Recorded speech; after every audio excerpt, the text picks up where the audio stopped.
Hi, everyone. Welcome to the Sierra Nevada Alliance's May webinar. My name is Alexa Finn, and I'm the Alliance's SNAP Education Outreach Coordinator.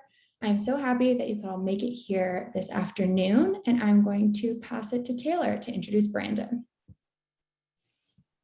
Thank you, Alexa, and hello to everyone. My name is Dr. Taylor Parker, and I'm the Sierra Nevada Alliance's Forestry Program Director. It is my absolute honor to introduce Brandon Smith today. At a conference a couple months ago, I heard Brandon's story and the story of his organization, and what he and his team are doing hit me like a lightning bolt. I made sure to catch him afterwards and shake his hand and try and figure out how our organizations could partner, because I want to support his mission. I'm excited today to learn more about what his team does, how they work, and what they're trying to accomplish. The thing about Brandon's group that I appreciate so much is that they are a reminder to me that the Sierra is a big community, a community of plants and animals, forests and trees, but also people that live and work in this place. And when we see all these different parts, and when we see everyone as our neighbors that we care about, we can extend our commitment to empowering all of our neighbors, to helping see all of our neighbors thrive. So for the sake of healthy forests, healthy communities, and a commitment to helping each other be the best communities and people that we can be, I am grateful that we get to hear Brandon's message and learn from his passion, dedication, and experience today. So while Brandon is sharing his message, if you have any questions, please add them to the chat, and we will have time at the end for Brandon to answer. And take it away, Brandon. All right. So as I pull up the screen, I want to say first, thank you to the Sierra Nevada Alliance. Really appreciate the time and space that you all have today. Happy Tuesday to folks. Thanks for sharing your lunchtime with me. My name is Brandon Smith. I am the co-founder and CEO of the Forestry and Fire Recruitment Program. And today I'm going to do a presentation on our program, but I title it Forgotten on the Fireline. Normally in this conversation, I would have one of my team members, Carrie, on this call, but she's kind of busy doing some other work. And so I'll try to tackle this myself. As Dr. Parker mentioned, please feel free to list any questions in the chat that you may have. No question is irrelevant. I would love to go out here and have a conversation and figure out ways to support and just make sure folks are aware of what we are talking about. So with that being said, let me get started. Why am I here today? So as many of us in this webinar know, California has a very, very growing wildfire problem. The statistics here are from 2020, but we've known that since 2015, wildfires haven't, actually, let me back up. For the past 50 to 100 years, wildfires have increased in their frequency and severity year after year. Every year, it ends up being the worst wildfire season on record. There's a couple of reasons for that. One reason is climate change. I personally am a believer that the world's getting hotter. We in California know that it's also getting drier as well, especially as we go out to our lakes and go see what that looks like. The snowpack is low, all that kind of stuff. In addition to that, there is a lack of or mismanagement of the forest by multiple different agencies. All of us are focused on fire suppression, putting the fires out, but not focused on fire prevention. How do we get the forest to be like how John Muir said, you know, riding through the forest in his Mustang and what all that looks like? Lastly, there's a lack of qualified labor throughout the whole sector. The Forest Service, CAL FIRE, private agencies, multiple forestry agencies report vacancies within their agencies to go do this work. And like I mentioned, it's not just firefighters, it's forestry technicians, folks in silviculture, reforestation, heavy equipment officers, operators, excuse me, the list just goes on and on and on and on and on. So because of that, since 1941, around World War II, the state of California decided to utilize incarcerated people as firefighters and as forestry workers within this space and within this sector. There are currently 35 fire camps and training centers within California. When I speak about a fire camp or a training center, basically what you can imagine is a fire station in a rural area. Let's just say like Porterville, let's just say places like Sonora, Pinecrest, Hemet, California. And those stations are manned by currently incarcerated people. These people receive the same, if not more, training and experience than entry-level firefighters. They go through the same classroom training and certifications. They go through the same physical rigorous standards, and they also get on-the-job experience to go do this work. Yet there are so many challenges for them to go transition into this space. Currently, this population makes up 10 to 15% of California's total firefighting force, saving over $2 billion a year. I would also like to mention that pre-COVID, this population of folks made up over 30% of California's forestry and firefighting force. And because of this extreme labor shortage, the state of California utilizes these people to address immediate challenges. But once they get home, there is no concrete system, way, or pathway for them to go want to transition into this work. I come to this meeting with you all with personal experience. From 2012 to 2014, I myself was an incarcerated person at Batista Conservation Camp in Hemet, California. I remember gaining all of the certifications. I remember being trained on how to use a chainsaw. I remember being trained on how to identify different tree species, and I grew to love the work. But once I came home, it was extremely, extremely hard for me to go transition into this space. It took me almost 2 years to go transition into this space post-release. And I did. I ended up becoming a professional firefighter for the U.S. Forest Service. One season with the San Bernardino National Forest out of Fawnskin, which is like the Big Bear area. And then also with the Stanislaus National Forest out of Pinecrest, which is like the Sonora area. And I thought to myself, what does it look like for me to only transition into this space, but other people who have the same lived experience as me don't have the opportunity to do that? And that's where FFRP, the Forestry and Fire Recruitment Program, came from. So what is FFRP? So FFRP is a nonprofit organization that helps people transition into gainful employment within the forestry or fire sector once they come home. Our primary audience is the people who have been in fire camp, but we also take and recruit people who have been justice involved or impacted, young people, people in transitional age youth who are like people that we consider to be folks in foster care. Knowing that there's such a need every year when Governor Newsom and the chiefs from CAL FIRE and these different agencies say that there's a need for more firefighters, FFRP stands as an agency to go help people to go transition into this work. You know, you graduate from high school and you thought you were going to be a D1 football or basketball player and school didn't necessarily work out for you, or there's a career pathway in this space. How do we do this work? FFRP meets at the unique intersection of workforce development, environmental, and criminal justice needs. So what we do is worker recruitment. So one of the things that we do is our first goal is to just increase the amount of qualified workers within this space, within these sectors. We do that by first recruiting. So we go to all 35 fire camps and training centers every year in California, and we go say, hey, I've been in your shoes before. Just so you know, if you didn't know, there is a pathway for you to go transition into this work full time once you come home. You'd be amazed, even in today's world and climate in California, how so many people don't know about that.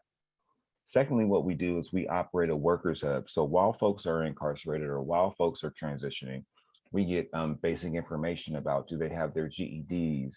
What work experience do they have? We give them job announcements. We help them to go navigate the complicated application process that these sectors provide, like USA Jobs, like Cal Careers, and we go help them out with that. We also go help them out by providing interview support. We take them out to local fire stations and local organizations so that they can learn more and network and become part of this wildfire community of people. The next thing that we do in workforce development is we provide paid transitional and subsidized employment. So FFRP operates a 6-month wildland firefighter / hazard mitigation specialist training program. And the main two careers that we place people in is as wildland firefighters or forestry technicians. We pay our participants $17.50 an hour for around 32 to 40 hours a week. And what they do for 6 months, that happens from November to April, they spend half the time in class. FFRP has been accredited by the NWSA and also through NWCG to provide official training certifications to our participants. So like a S212 chainsaws, a 211 wildfire pumps, S190 and 130 basic firefighter skills. And so even though the certificates that they gain while incarcerated don't transition over to once they come home, we go recertify these folks. The second half of that program, what we do is we go partner with local agencies like San Bernardino County, UC Berkeley Forest, local fire safe councils and homeowners associations. And we go do fire prevention and defensible space projects so that we can go help them to keep up their like on the job in the field work. Those folks pay us a nominal fee to go do this work, but that money directly goes back to the participants so that they can go have a living wage once they come home or as they go through the training program. Lastly, with that, we work with the University of Southern California, Cal State San Bernardino, and also UC Berkeley, all of their social work departments. So we have MSWs, Masters of Social Work, who work as case managers.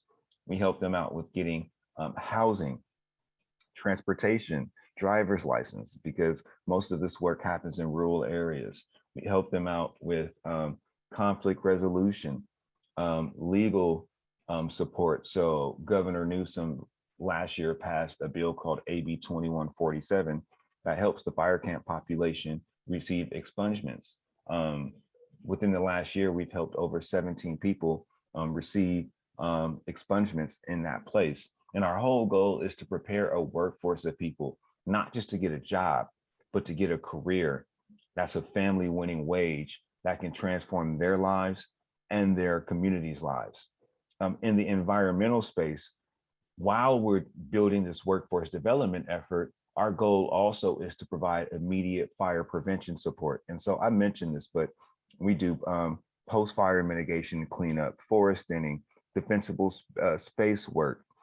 We also have a 20-person crew called the Buffalo Hand Crew that's available nationwide to go deploy to fires.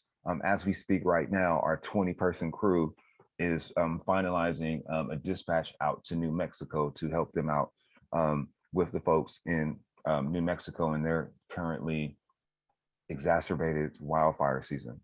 To date, we've helped over 350 homeowners.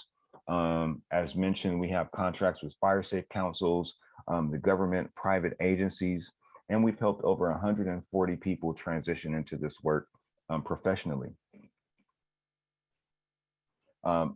As mentioned, our goal is to train and develop the next generation of wildland firefighters and forestry technicians. We meet at a very unique intersection of environmental, conservation, climate change issues, criminal justice reform. We are a population that believes folks are not the sum of their worst mistakes. And there are always ways for people to move forward and develop forward. And then also helping out agencies to fulfill their workforce development needs. Our impact, our goal at FFRP, excuse me, one of my Zoom controls I have to move. We provide people with the inspiration to explore the career. So many people from urban communities, disadvantaged communities have no idea about the opportunities within the forestry and wildfire sector. I myself am from Altadena, California. That's north of Pasadena, California in Los Angeles County. So the Angeles National Forest is in my backyard. And I always say that I never knew about this career, sadly, until I became incarcerated. And so what if I was like a touting healthy 18-year-old with no options, and was looking for an opportunity, this could have been my pathway. So we help people to explore the multiple pathways within the career. As they explore the pathways, we also provide them with the support to prepare for the careers. Sadly, there is a very unique type of people or community that work into this space. And no offense to anyone, but it's not people of color. It's not people from challenged backgrounds often, and it's not people from urban communities. So we provide them with the support to go do that. And then lastly, once they obtain these careers, we help them to go thrive. A few examples, just quickly speaking. I'll speak about Matt Hudson, one of our first participants. Matt Hudson spent 5 years in fire camp. He was released in 2016 and joined FFRP as one of our first participants. He spent 4 years as a supervisory firefighter with the U.S. Forest Service, working on Type 3 engines. He did some work with the hot shots, and then he eventually ended up as a squad leader at GS5 with the local helitac crew. And now he's one of FFRP's program managers. We look at Otia Rogers. She spent 2 years in fire camp. She went through our firefighter training program. Her initial job was working in logistics at the Northern California Fire Cache, and now she's a full-time employee with Caltrans doing their fuels reduction crews. And then we look at McGill Ortiz, who did 3 years in camp, similarly participated in our program, and he's a firefighter for the San Bernardino National Forest. But once he gets laid off in the off season, even though that's practically not here anymore, he started his own tree business.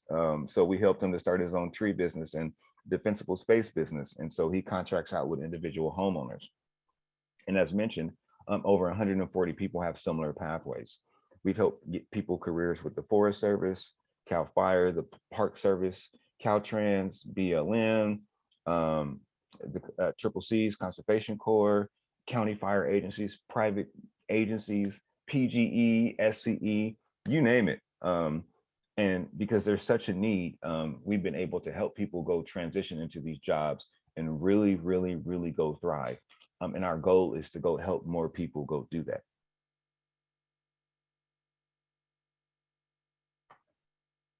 All right, so how does this work actually happen? So you should know as a premise, FFRP is currently based in Southern California. Our programming as it stands right now supports people in Los Angeles, San Bernardino, and Orange counties. But we have been blessed with some updates that I'll let folks know later. We have been blessed this year to go expand our work. 3 weeks ago, FFRP graduated 27 people in cohort 3 of the training program that I spoke on, and all of them have careers right now. How this program works is, so number one, we go recruit folks from different facilities, from different walks of life. Then they go transition into our tiered service program. We call it a tiered service program because some people need more support or less support based on where they are. Some people may be ready to go, while some people may need some more intensive type work. And so we go do that work. And then we go transition them into all of these different agencies. And then all of these folks transition and come back and become mentors for FFRP within our mentorship and leadership development program. With all that being said, we've been doing that for the past 3 years. We just graduated cohort 3 in Southern California. This year, FFRP will be expanding to go serve 100 to 125 people in Los Angeles, with a hub in Los Angeles County, San Bernardino County, Fresno Kings County, and the San Francisco Bay Area. And so we'll be supporting over 120 to 125 people doing this work.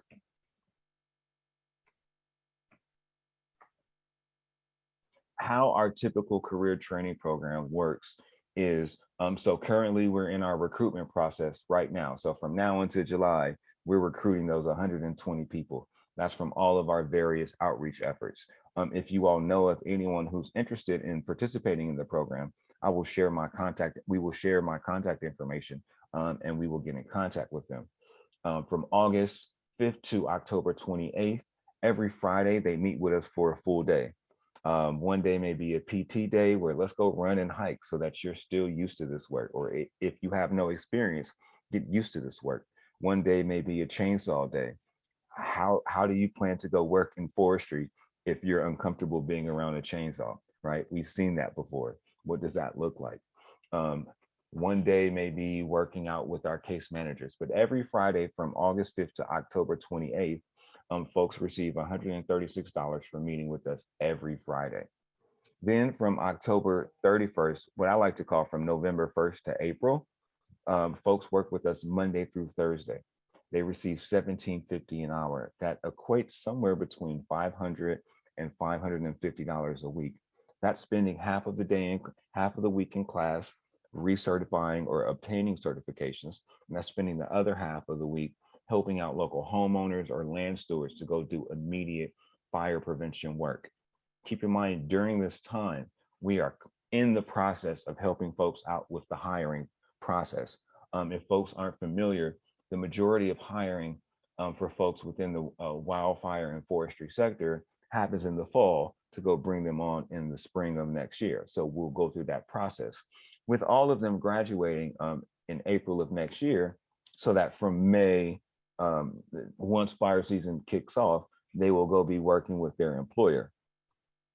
And so while we have trained and talented and motivated people who wait on the sidelines, FFRP's goal is to provide a tangible solution for them to obtain the skills, the resources that they need to really go transition and go thrive into this work.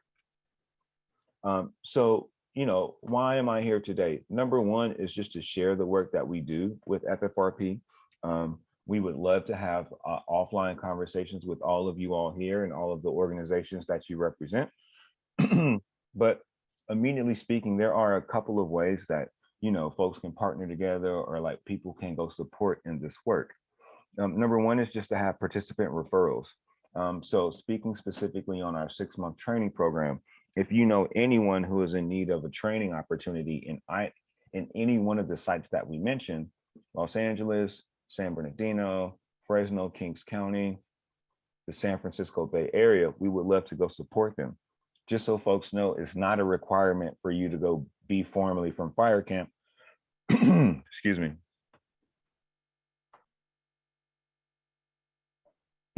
It's not a requirement for you to be formally from fire camp or be formally incarcerated. We are here to help anyone who is interested in this space go transition into the work. So if you know of anyone in those areas, we would love those referrals to go help them out. Project partnerships.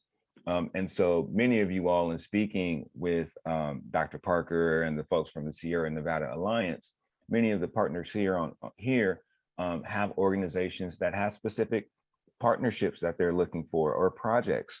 If you need help doing fuel surveying and Browns lines, FFRP and our fire crew, the Buffaloes and our training cohort can come out there and help out and do fuels transects.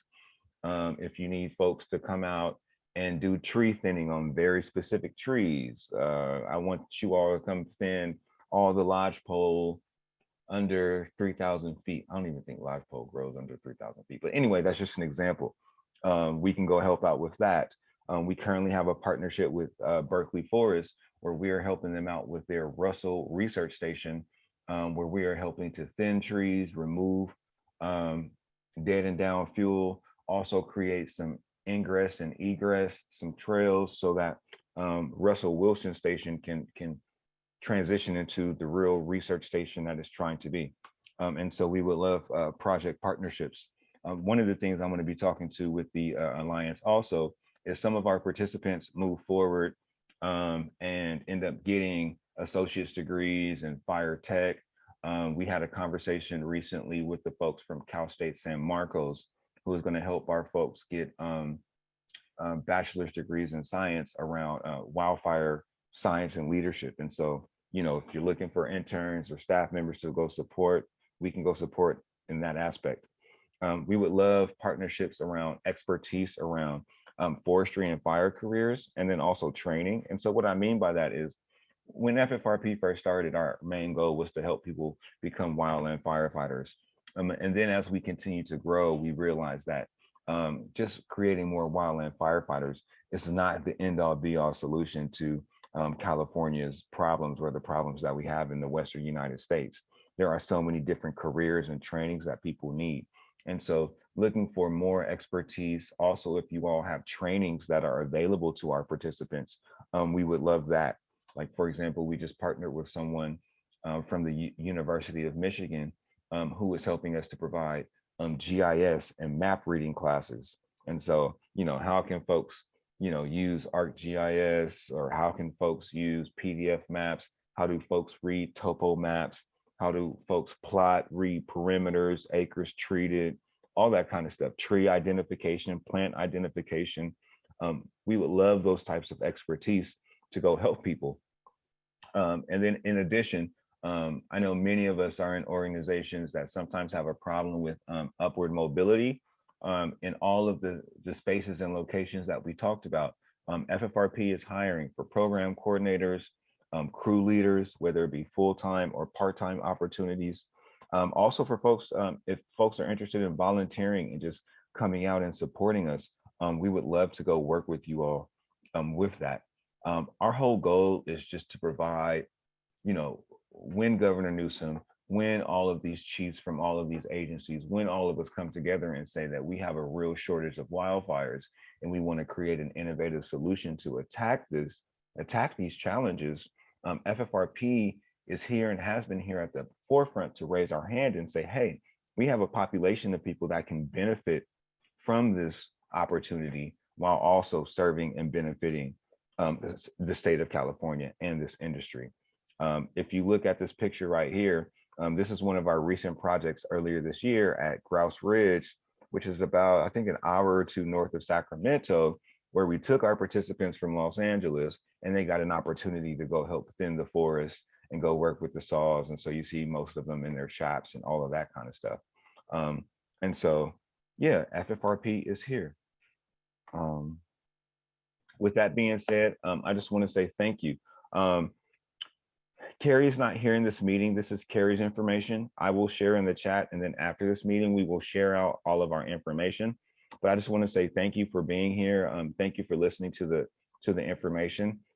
Just for some context, the picture on the left is one of the first fire camps in California, and that's incarcerated people doing the work back in the early 40s, compared to that's one of our recent graduations. I think that was our cohort 2 graduation last year, not this year's, but just showing how we graduate folks and go do this work.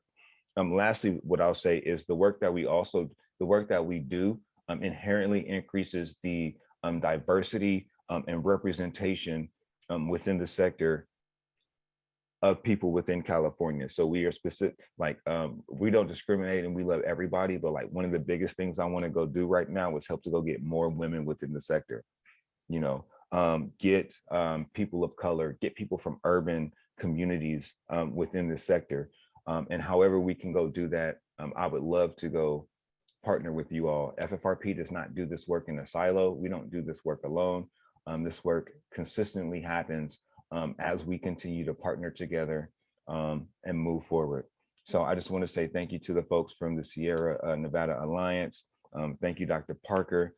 Thank all of you all. I am here for questions, and let's go.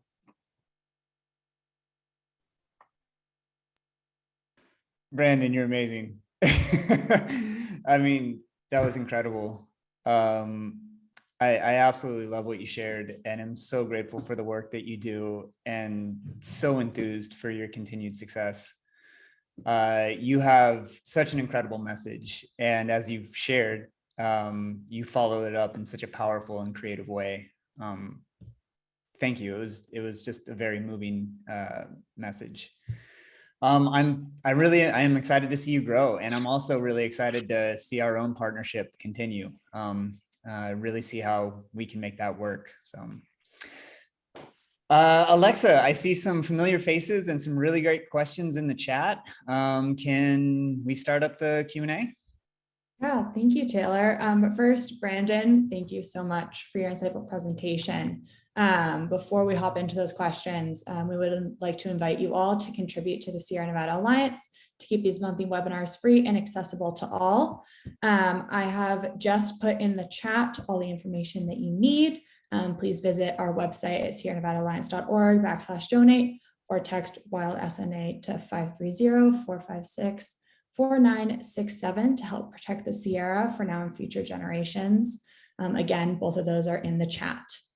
And with that, if anyone has any questions or comments, also please add them to the chat and I will start going through the ones that I see right now.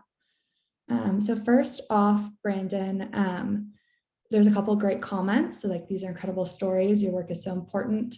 And another comment was, because this is extremely labor intensive and dangerous work, what kind of medical insurance is offered to the FFRP workers? And is it year round or just during the seasonal times when they are employed? Yeah, thank you for that. That's a great question. So a couple of tiers to that. So as soon as people hop into our program, our initial goal is to go ensure that they have insurance. So our case management team works with local agencies to make sure that they're fully covered.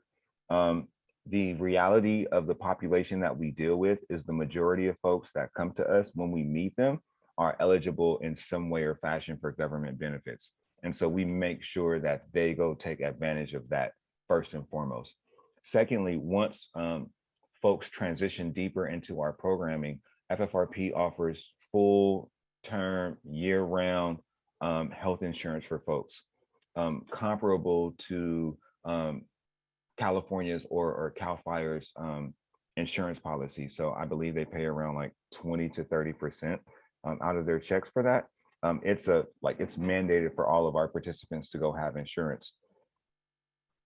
Once they transition into local agencies, we have a financial team comprised of Chase Bank and some insurance brokers to go help them to go make sure that they go enroll into insurance as they go work with their employers. So as it stands right, and because our programming is tied to the seasonal hiring, so basically what I mean is from November to April, FFRP covers folks' insurance, and then as they transition into these careers, our goal is for them to go gain insurance from their employers. Great. Another question that we have is more about your background. So what was a difficult issue or roadblock that you ran into when founding FFRP, or was it smooth sailing from the beginning? Oh, it was not smooth sailing. So I think one thing that all of us can attest to, that within the last 4 years, the conversation around formerly incarcerated people, that narrative has been changing. When I came home, that there was no conversation or narrative around that. I remember applying for a position with the Forest Service. They were like, nah, that's not going to work, Jack. I remember going to different fire stations and just feeling hopeless. And so that's why I myself spent 2 years trying to transition into this work. One of the biggest things, just normally speaking, with the population of folks that we have, one of them is just re-entering into society, which is hard itself. Another thing is being from an urban community when the majority of this work is in rural areas. And so transportation and being used to that is a hard thing, right? You know, I'm from LA where I can go to the supermarket whenever I want to. But if I go live up in like the Klamath somewhere and there's only one supermarket in like an hour radius or something, I need to plan that out. And what does that look like, especially if my transportation situation isn't necessarily good. Lastly, there's just, and I think this is one of the biggest challenges, is there's just a lack of awareness within the population that we support around these opportunities and go how to hop into these opportunities, right? I never knew about wildland firefighting. No firefighters came to my school and was like, do you want to go work in the Angeles National Forest? Nobody asked me if I wanted to be a forester or an arborist or silviculture, right? I just didn't know about those opportunities. And so because of that, like how to get knowledge of those careers was hard, who to talk to. And then because we primarily live in like because our sectors are primarily like a public servant and like a first responder to some degree space, it's kind of hard to hop into these circles or build trust within folks. it wasn't until 2015 when former Governor Jerry Brown, there was like this big complex going on like throughout the state. There were multiple fires, and he did this executive order that allowed the Forest Service to like hire me on call. And it wasn't until like they saw me use a chainsaw, they saw me hiking, and they were like, oh, he can actually do the work. So now that I see that you can do the work, let me show you this backdoor way or these ways and these key words to get in here. Let me show you how to interview. Let me show you how to go beef up your resume and use these words so that you can go transition. And so I think it's a lack of knowledge as well. Great, thank you. There is a comment that this is really important information. Are you aware of Project Rebound? It is a Cal State collaborative to help formerly incarcerated folks receive college degrees. It includes about 12 campuses that might be able to help.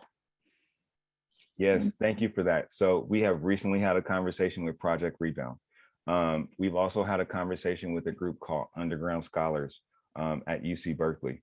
And so our goal is to help folks to go transition into that space. One of the biggest challenges with the population of folks that we deal with is, it's just getting them through that hump of like the initial 2-year trainings and college certifications. I love what they're doing in South Lake Tahoe. There's another organization that's doing the heavy equipment operator training. And so it's getting them through that hump initially of like those classes so that they can benefit from those long-term 4-year degrees. Great. Another question is, are FFRP members / groups able to be contracted out for projects directly? What is the structure for FFRP members to work on projects for nonprofits, for example? Yes, we are. So FFRP is a nonprofit itself. We're fully registered. We have been since 2018. And so the simple fact is like what you do is like send me an email and we'll talk about what a scope of work looks like. I'll send we have dedicated team that does like our project work, our fee for service work, and we would just go figure out the scope and go figure it out. We've been doing this work for like the past 2 or 3 years. So like we work with all the with the majority of fire safe councils in Southern California. We've done this work with UC Berkeley, and we would just have to go figure out what the scope of work is.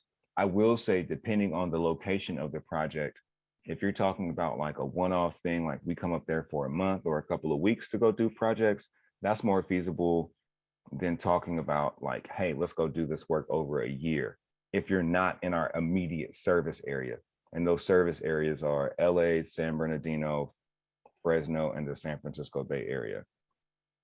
So yeah, if it's like a quick project, we can go just scope it out, give you a quote and go do that. I will say from my experience, we are cheaper than the majority of contractors. I appreciate the folks from Firestorm and Grayback and all those agencies, but because we are a nonprofit and we have nonprofit support, our fees tend to be cheaper than theirs because we have monies to go support the work in other ways. But I would love to go expand all of our projects and our work. Our work with Berkeley Forest is for, I believe, the next 2 years to go rehash out Russell Research Station. And we, like, for example, we have a contract with the Angeles National Forest and Fish and Wildlife, where we are doing fuel breaks for them in Southern California. So. Great. Another question we have is, what is something that you think someone should know about before applying to FFRP? Like, what's one of the most important things they should expect? Oh, well, to people that are applying to FFRP, we do push professionalism at a high level. We understand that because of the community that we come from, there are certain biases, and then there are certain things that we just don't know. So we operate our training program like it was your day one at a fire station. Like that's how it gets down every day. Morning briefings, we follow chain of command, IRPGs, push-ups if you don't know your 10s and 18s. We go, we go hard in the paint like that. But what it is though, is it helps to go prepare people so that when they get to these careers, they don't have to adjust. They already are ready to go. I will say that for people who are not going to be living in our immediate service areas, there are still ways that FFRP can support. So we send out monthly job newsletters. We do virtual resume workshops. The first Tuesday of every month, we have a statewide meeting to go support people. We have case managers to go support. Just be willing and ready to learn and grow, and we'll be here for you. Great. Another question we have is, what kind of outreach do you do with the criminal justice system to get people involved with the program? Is the program positively received with administrators and potential enrollees? Right. So that's been part of this narrative change. That's a great question. So we currently do have a relationship with CDCR, who are the state correctional agency. So we are allowed to go to all 35 fire camps and training centers. We have a great relationship with them. We have began to expand our partnerships with reentry organizations to go outreach to them. And I believe that, I know the reception has been well. And it's not necessarily because of the work that we're doing, but it's because the product is so great. And so, I was surprised. I met Dr. Parker at the Cal Forestry conference. And our reception there, we were well received, and I didn't expect us to go be well received, but that's because some people are aware of the work. People are in need and support, like this population of people moving forward, but more or less, like the 140, actually the number is like 167 now, but the 167 people that we put into this work, like they do good work. So like the Klamath National Forest, San Bernardino National Forest, multiple forests have started to reach out because they see like this group is already good to go. They're fit, they know what they're supposed to go do. They're students of fire and this work. They're ready to go learn and go move forward. And I think what we're trying to do now is go take that and expand that into different capacities or different career pathways within the sector.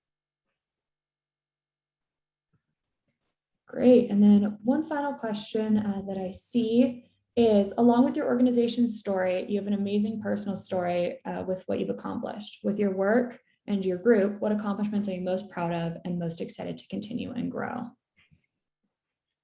The happiest time in my life is in like the late winter, early spring, when like all the participants call me and email me and like they say, I got a job, I got a job, I got a job, I got a job. I'm moving here, I'm going here. What should I expect? What should I expect?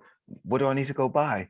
What kind of sleeping bag do I need? What kind of PPE do I need? It's just helping them out. It's like the excitement that they have. And what it is not just the sheer fact of getting a job, but it's the fact that they have a job in the sector and they have an opportunity to give back. And it's like that somebody values them. That's the thing that really helped me to go love this career. Was I was good at the work because I'm tall and I'm agile and all that kind of stuff. But also just the fact that like, even given my past, I had a way to go support the state of California. I had a way to go support Californians that wasn't just in this stigma of me being low class or formerly incarcerated. So that's a great part. And then also when I see how this transforms people's lives, we had a participant in cohort 2 that got a job with Cal Fire, ended up making, I know this is live stream, sorry folks, but ended up making over 6 figures, right?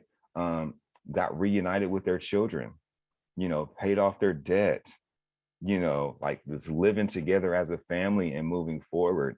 And just the pride that they go see, they go wear the uniform, they go wear it proud and going out and about all the time. When I go to church, not every Sunday, maybe once a month, but when I do go to church, it's the pastors, it's the aunties, the grandmas, it's the family, it's the people in the community saying like, hey, like, I want my son, my daughter, my niece, my nephew, my family member to go see if they're interested in this career opportunity, because this has the opportunity to change their life. And that's what's really, really important for us. Like, this can really, really be life-changing, because the biggest thing is so many people within the community that I'm tied into are just not aware of this work. Great. Thank you so much, Brandon. I think that is all the questions that I see in the chat, and I'm going to make sure in our follow-up emails to add Brandon's contact info. So in case you didn't get didn't have the ability to ask your question, or if you have further questions, you can ask him directly. Alexa, I just wanted to say really fast, Brandon, I'm Jenny Hatch. I'm the Executive Director for the Sierra Nevada Alliance, and it is just an honor to have you here. And I'm so pleased that Taylor connected with you, and I'm really excited about the opportunities for our two programs to collaborate. I think there's so many opportunities. It's just thrilling. So, and I'm just so thrilled that we both got funded and things are really moving forward. So yay for all of us. I can't wait. I can't wait. So keep up the amazing work. You're just an inspiration. You're Thank you. making me feel emotionally teary. You're just, yeah, it's awesome. It's just really inspiring. Thank you so much. Thank you. Great. And again, thank you, Brandon, for taking this time. The work you do at the Forestry and Fire Recruitment Program is incredible, and your story is incredible. And thank you so much for sharing it with us. At the Alliance, we'd also like to thank our sponsors for making these presentations possible. AZ Insurance, Ritual Coffee, Chatton Brown, Carson's and Minter, Sierra Nevada Conservancy, Shoot Mahali Weinberg, and Patagonia. And for all of you, a recording of this webinar will be available shortly on our website. And we'll also email out to you with a short survey as well. To get involved and see what is happening around the Sierra and the Alliance, please sign up for our newsletters and email alerts at sierranevadaalliance.org, and follow us on social media and FFRP on social media to hear about all that we are doing in the Sierra. And be on the lookout for future Yes, I will webinars do that. and events coming soon. Great. I just saw, we'll make sure to add that question as well. Yes, Louis, I will send that out. Perfect. Yeah, great. Well, with that, thank you all so much for coming, and I hope you all have a great rest of your day.